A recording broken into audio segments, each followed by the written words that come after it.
425장 통일찬송가 217장 찬양합니다. 425장 주님의 뜻을 이루소서 찬양합니다.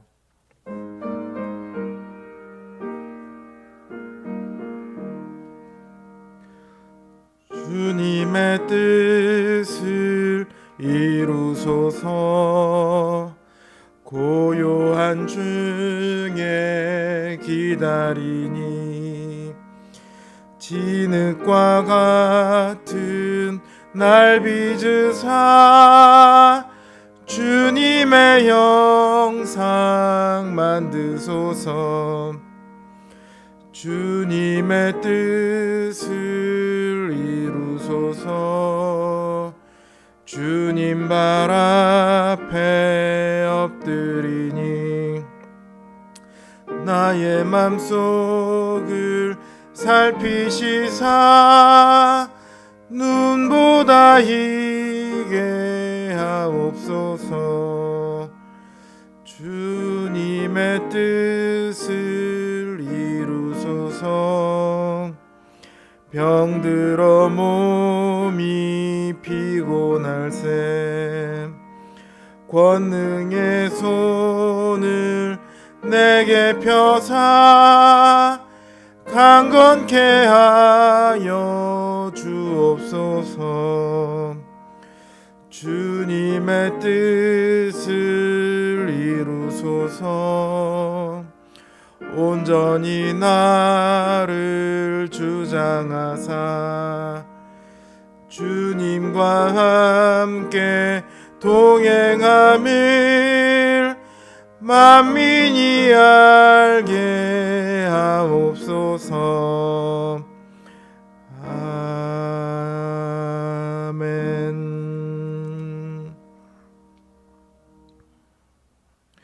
549장 통일찬송가 431장 찬양합니다. 549장 내 주여 뜻대로 찬양합니다.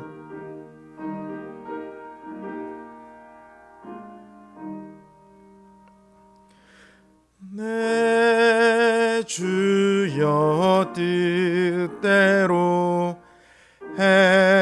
행하시옵소서.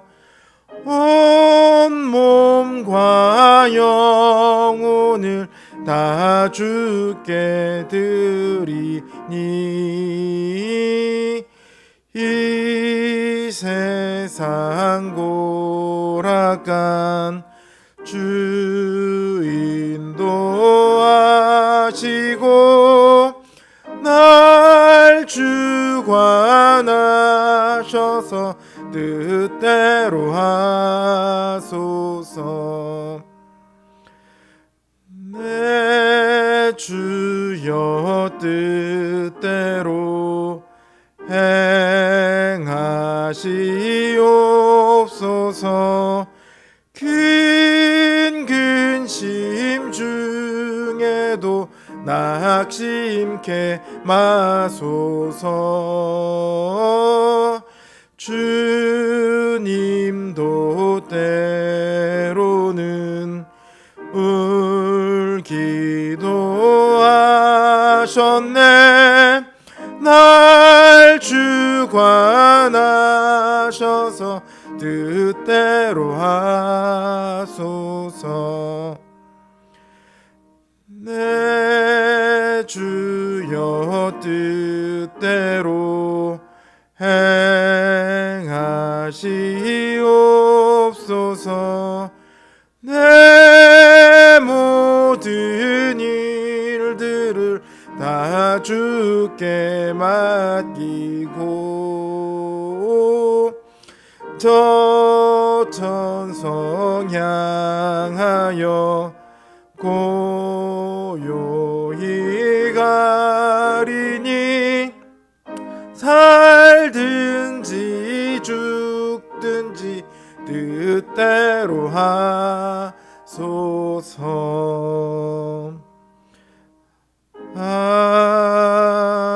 아멘. 기도합니다.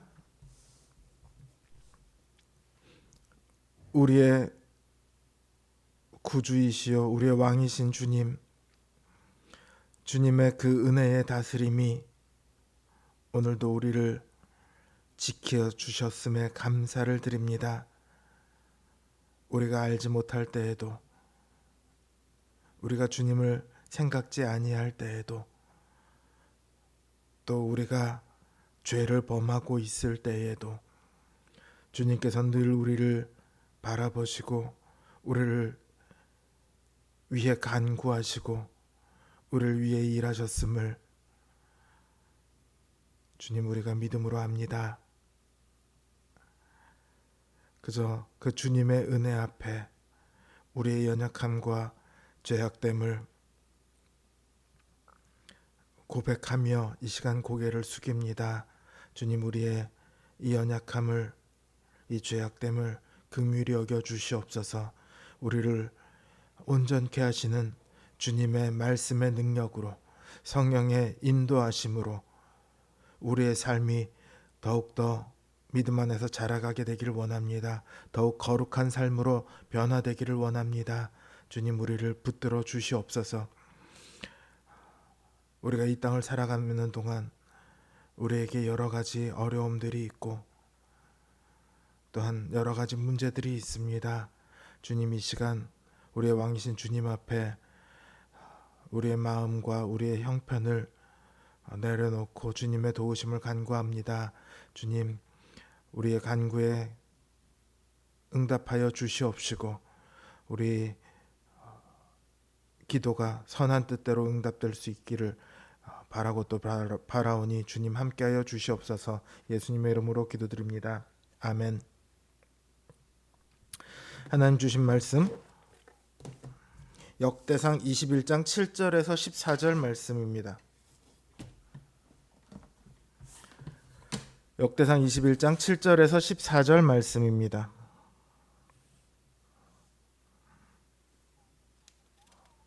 제 성경 기준으로 구약성경 642면에 있습니다.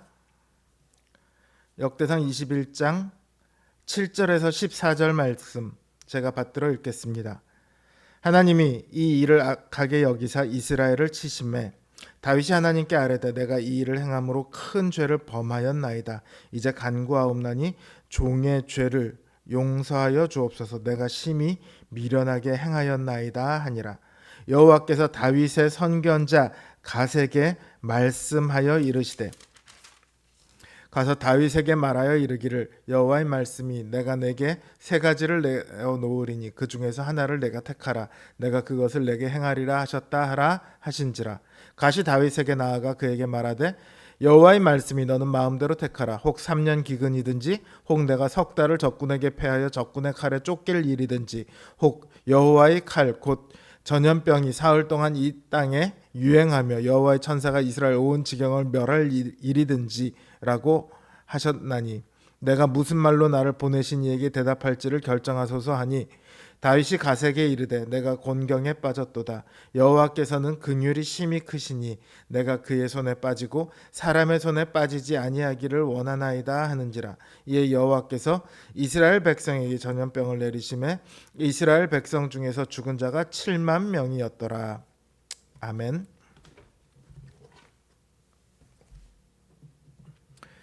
가끔 판사들이요 판결할 때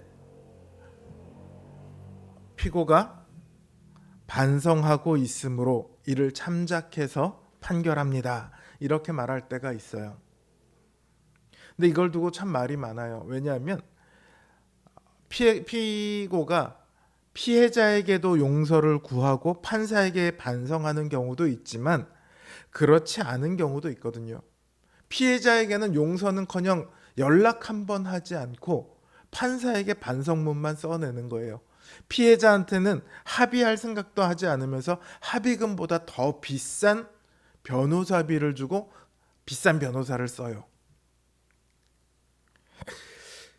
이런 경우 그게 진짜 반성하냐는 거 논란이 일겠죠.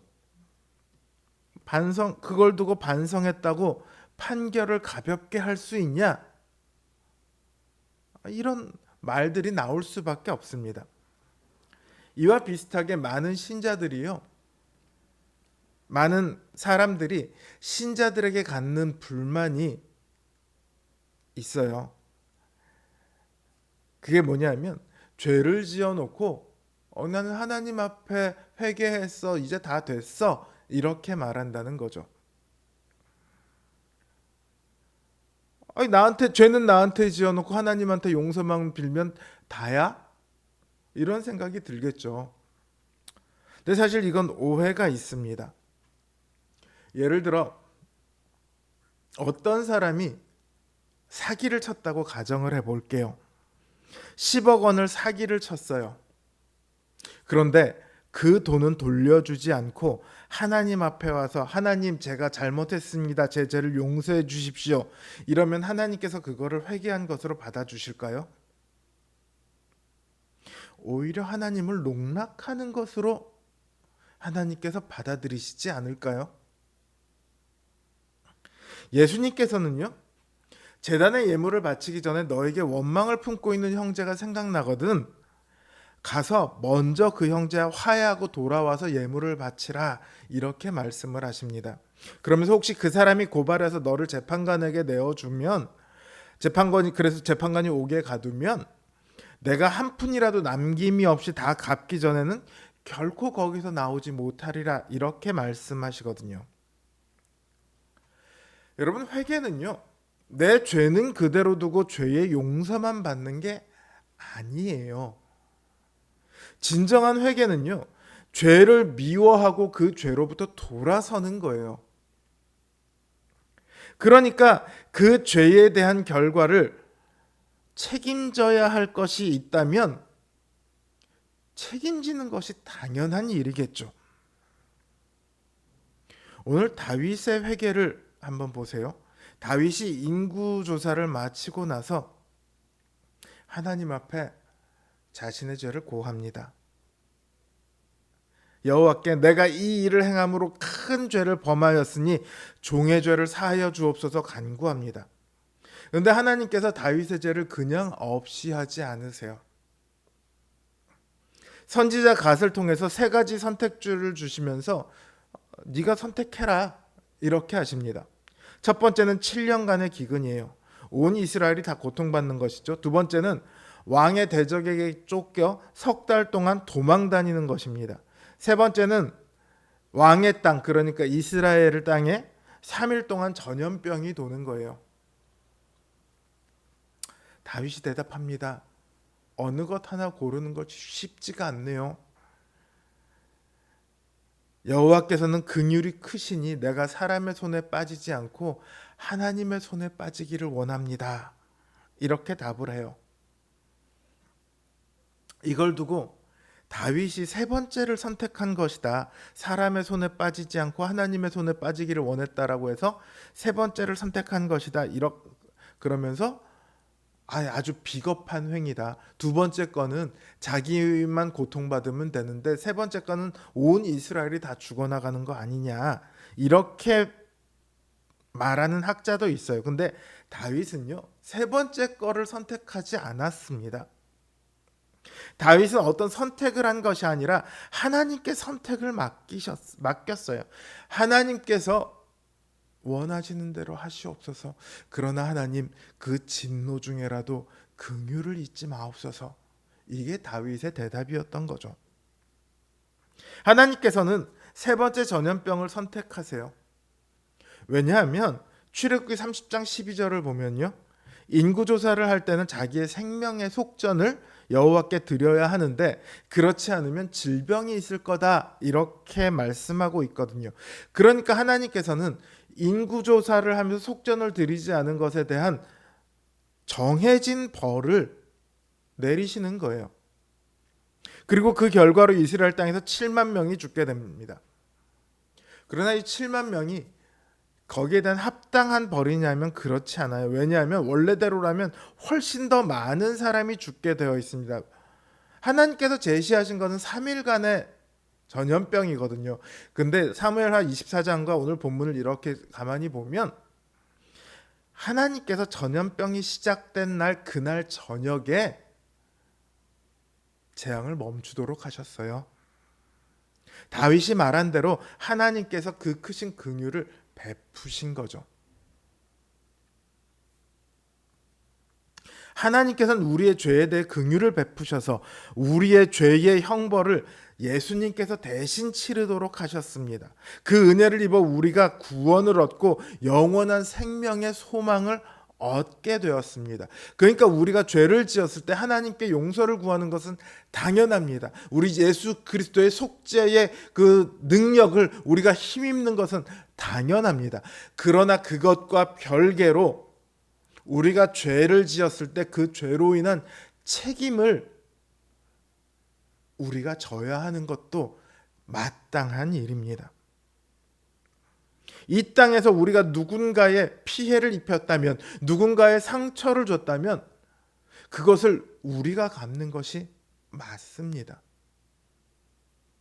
하나님께 용서를 구하는 것으로 끝이 아니라요, 진정으로 회개한다면 거기에 대한 값을 치러야 합니다.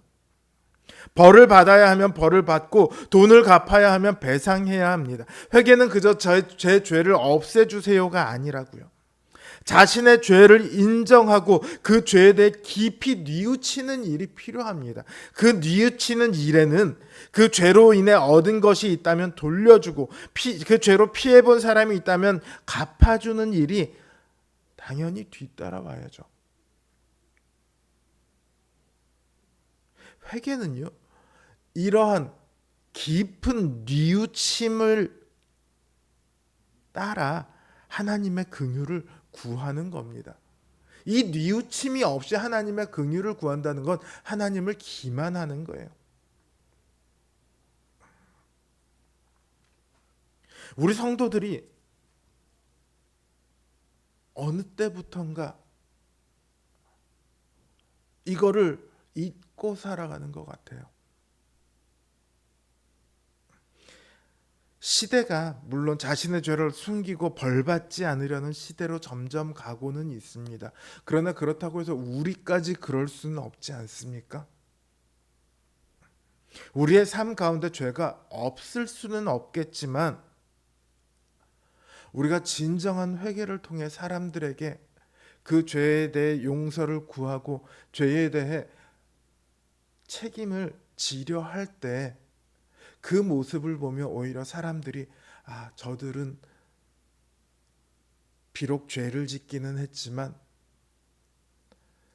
진실되게 참되게 살려 하는 사람들이구나, 그런 인식이 생겨나지 않겠습니까? 우리의 선한 행동만을 통해서 하나님께서 영광을 받으시는 것이 아니라요, 우리가 우리의 잘못에 대해 책임지는 것으로도 하나님께 영광을 돌릴 수 있습니다. 그러니 얼마나 좋습니까? 선행을 하는 것으로도 하나님께 영광을 돌릴 수 있고, 잘못을 했을 때에도 우리는 얼마든지 하나님께 영광을 돌릴 수 있습니다.